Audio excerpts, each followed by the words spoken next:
evening and welcome to BATV News. I'm Kalila Reynolds. Some transport operators are clamoring for a fare increase. The Transport Operators Development Sustainable Services TODS say they want fares doubled. Andrew Laidley reports. The Transport Operators Development Sustainable Services TODSS say they want a 100% increase in fares. The organization, which represents transport operators across the country, says they are requesting the hike after in-depth research and analysis of how increases in the cost of goods and services have impacted their business over the past 4 years. The agency says overall, the public transport sector has used various means to finance the operational cost, but business analysts now show that even the Jamaica Urban Transit Company JUTC is having a problem and is unable to continue without an increase. The Transport Operators Development Sustainable Services says it will, in the next 48 hours, make a submission to the Transport Minister for consideration.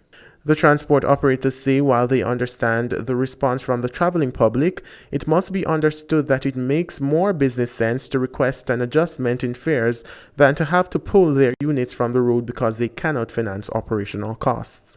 The Transport Operators Development Sustainable Services, which is a research, development, logistic, promotional and representative organization, is also calling on the government to consider returning to the stage fare system in the Kingston Metropolitan Transport Region. They say it cannot make good financial sense to pay $100 to travel from downtown Kingston to Glengough, which covers about 4 stages. For BATV News, I'm Andrew Laidley. Jamaica's air navigation service delivery has been significantly boosted with the construction of the $1.9 billion state-of-the-art air traffic control towers at the Norman Manley International Airport NMIA in Kingston and Sangster International Airport in Montego Bay.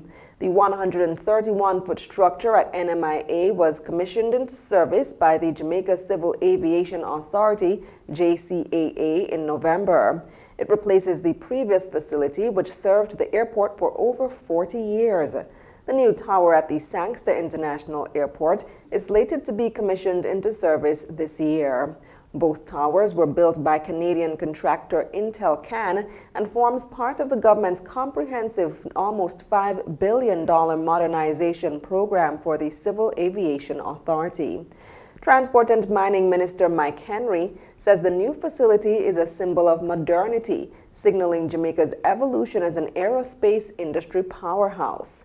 Meanwhile, Director General of the JCAA, Nari William Singh, says the modernization program is intended to satisfy local and international needs and requirements. He indicates that approximately 178 flights are monitored by Jamaica's air traffic controllers daily, noting that this is expected to increase steadily over time. The Ministry of Labor and Social Security's Overseas Employment Program is being diversified to include highly qualified and skilled workers.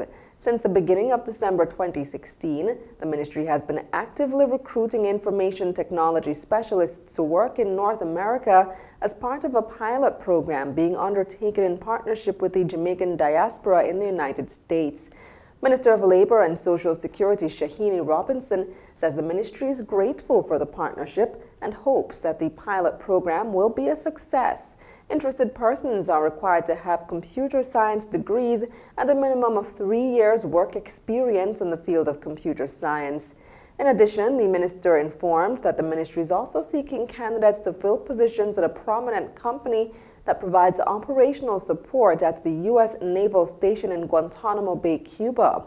The minister was speaking recently to the first batch of farm workers who are leaving for Canada. The group of approximately 375 workers will take up jobs in greenhouse production of vegetables, fruits, and other crops. Regulatory specialist, economist, and attorney at law Answered E. Hewitt is the new Director General of the Office of Utilities Regulation OUR effective January 1, 2017. Mr. Hewitt was appointed by the Governor General, Sir Patrick Allen, to serve for 3 years. As Director General, he will be an ex officio member of the office. He succeeds Albert Gordon, who demitted office at the end of October 2016.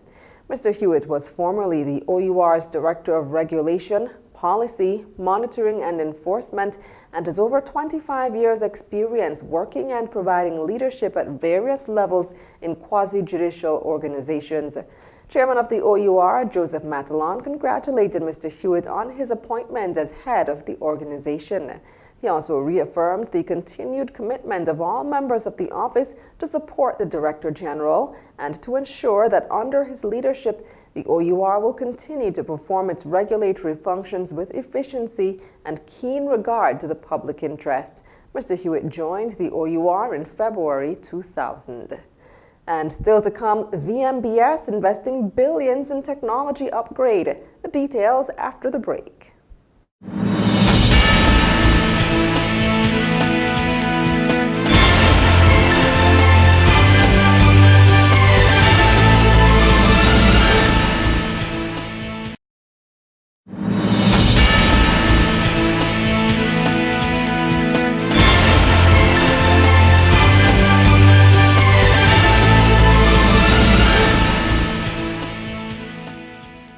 Welcome back.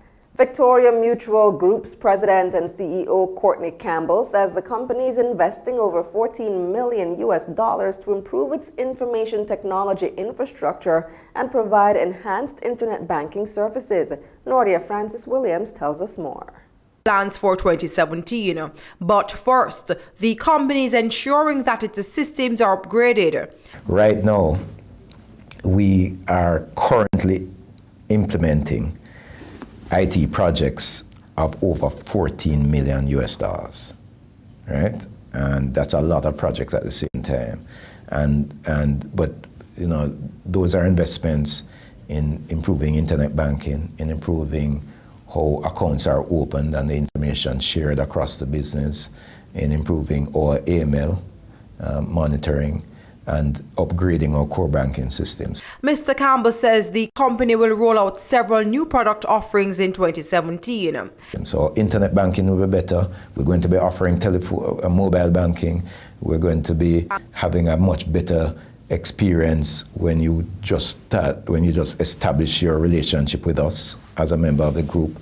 And then there are some other projects that we have planned that will, improve the service even further, but I won't speak about those right now. He says the Victoria Mutual Group operates on 4 strategic pillars, which are critical to the company's success. At the end of the day, we are about building partnerships, and we want to invite our communities to partner with us to improve quality of life in this Jamaica land we love. So 4 strategic goals: strong integrated financial group, modern mutual, employer of choice, and model corporate citizen. For BATV News, I'm Nordia Francis Williams.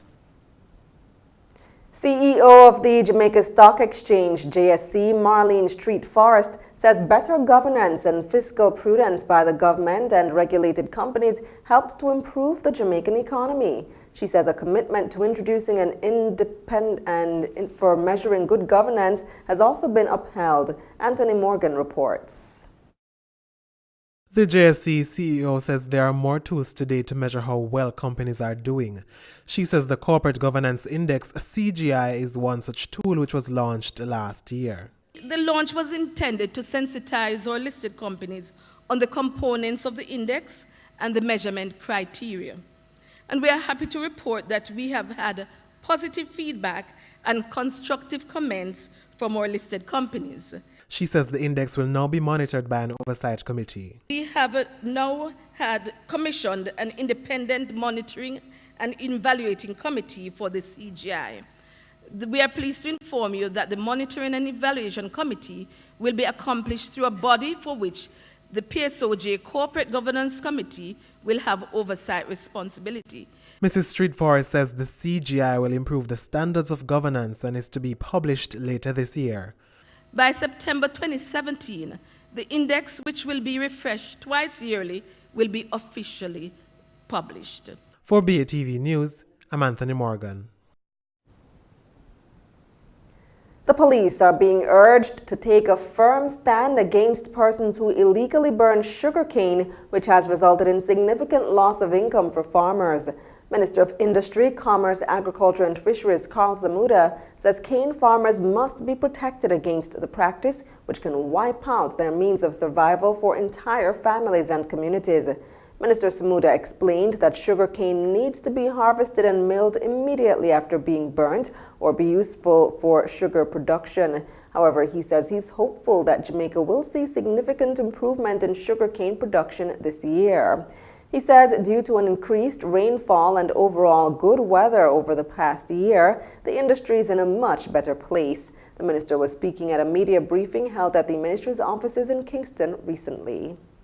And stay with us. Regional and international stories are after the break.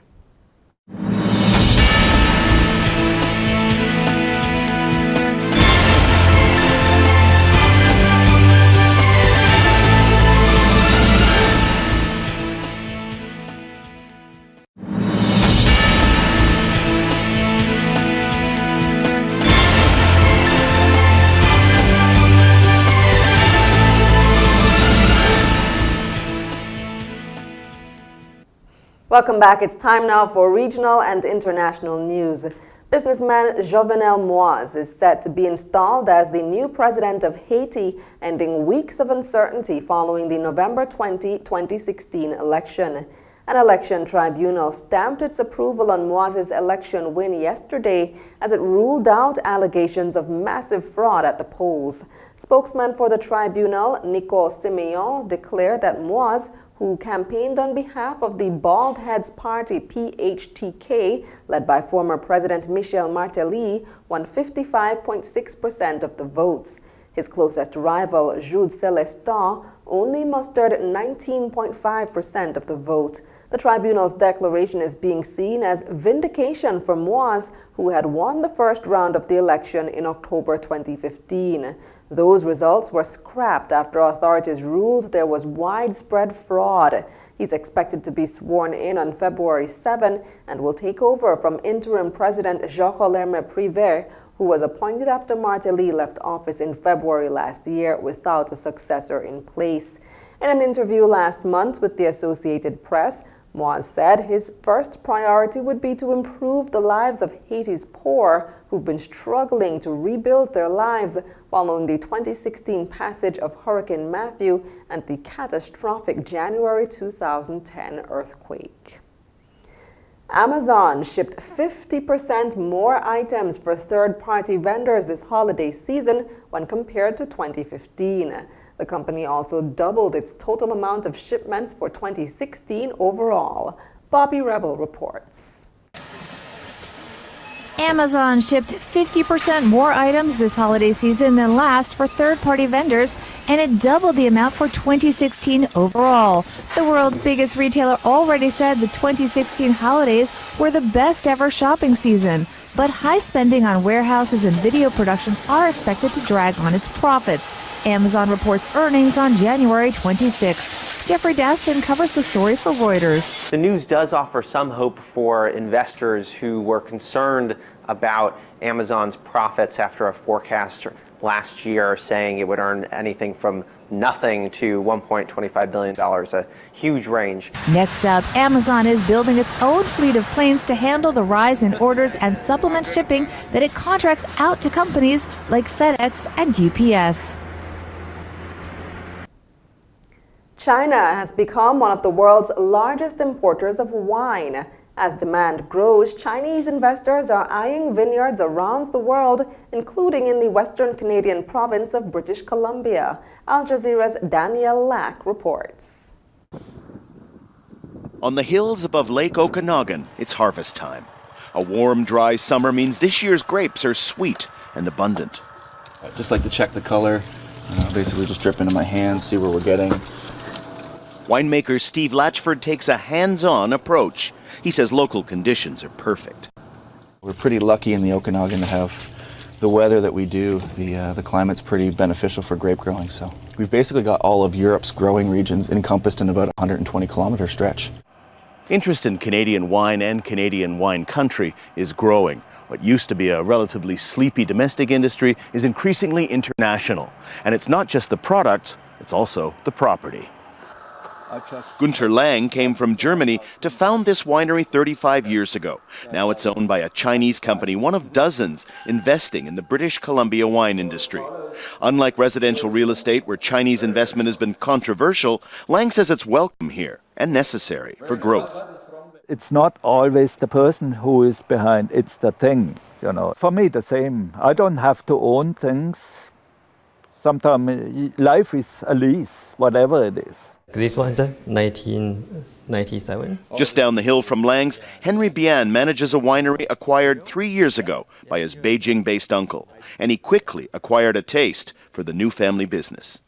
In China now, people like wine more and more, from red wine to red wine, right?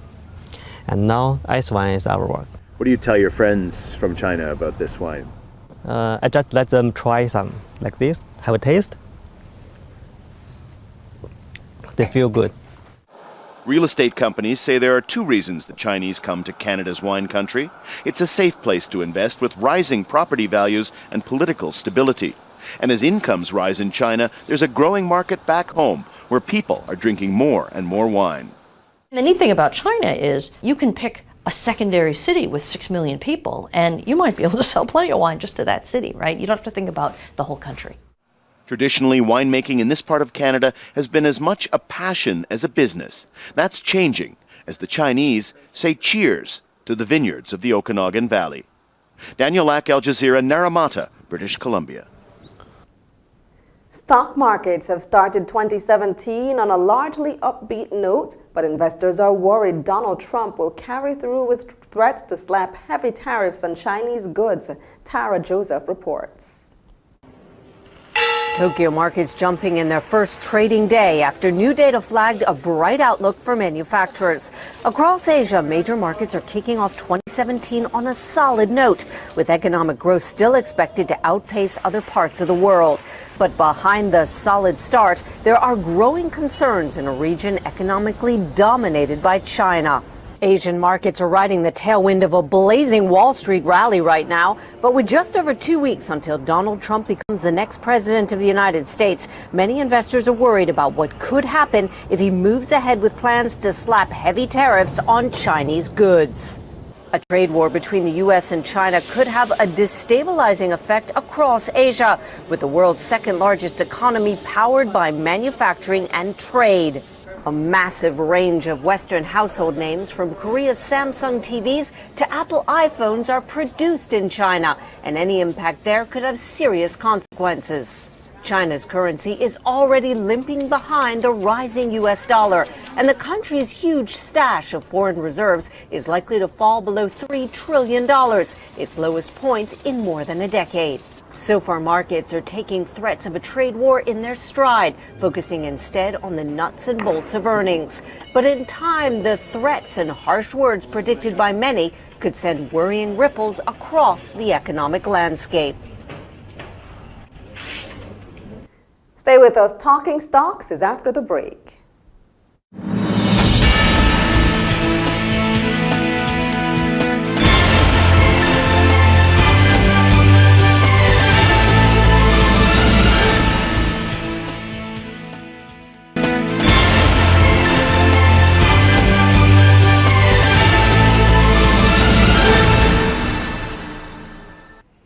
Welcome back. It's time now for Talking Stocks. 43 stocks traded today, of which 19 advanced, 17 declined, and 6 traded firm. The main JSE index advanced by 182 points to close at 194,312. The junior index also advanced by 4 points to close at 2,585. Over 4 million units traded, valued at more than $25 million on the Jamaican dollar market, and on the U.S. dollar market, over 50,000 units traded, valued at $11,000 US. Lasco Financial Services, with over 1 million units changing hands, accounted for 30% of market volume. Epley was second with over 820,000 units trading. Cable and Wireless accounted for over 667,000 units, amounting to 14% of market volume, crossing the floor. Knutsford Express Services was the top advancer, up $2.51 to close at $22.50, followed by Pulse Investment, up 44 cents to close at $4, and Alaska Financial Services up 28 cents to close at $3.49. The main decliners were Siboney Group, down 2 cents to close at 16 cents, followed by Sagicor Real Estate X Fund losing $1.09 to close at $10.49, and Kingston Properties down 87 cents to close at $9.13. And that's all the news for this evening, but before we go, a recap of our top story. Commuters are bracing for potential fare hike as some transport operators make a case for fares to be doubled. Thanks for watching. For more content, visit our website at batvja.com. I'm Kalila Reynolds. Pleasant viewing.